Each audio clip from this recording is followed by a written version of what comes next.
the end of the things that I wrote for this podcast, but I want to add a few things more.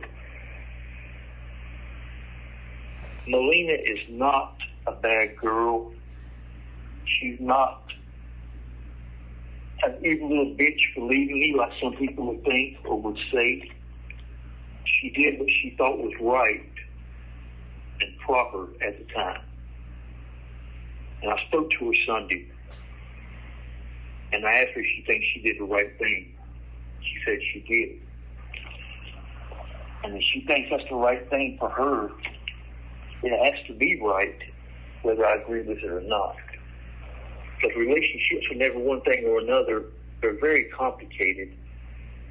And it's her being thousands of miles away and our age difference.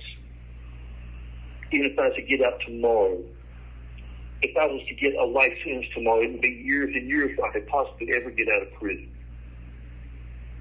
And there's no guarantee that I'll get off death row and not be executed. And that's a heavy burden for someone to bear.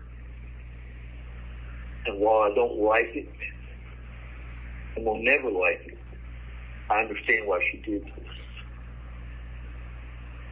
But when we broke up, I told her I felt like a fool and I felt foolish. I felt like that she knew, or some kind of way she knew that I was going to fall in love with her from the start.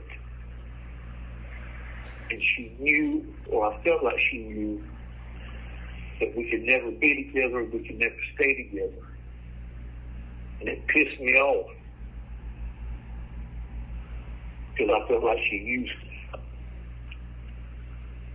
But as she used me, I used her, but in a different way. I used her for friendship, passionate, emotional conversations, and of course phone sex and naked pictures. That's what every guy wants in prison. But what I wanted more was honesty. And in the end, I don't feel like I got as much honesty as I wanted, but I got more than I ever expected to get. I got a text from her yesterday. It was a good text.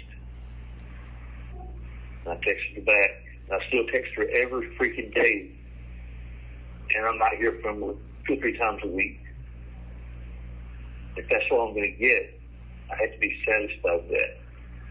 She didn't do exactly as she said she would do. She's doing more than most people would expect when they break up from a relationship, especially with one in prison. I never even met her, touched her, or kissed her. And as everybody can tell, I'm still in love with her. And I think she still loves me too, but she still had to move on. And she has a life to lead. I respect that. And that's the end of my story.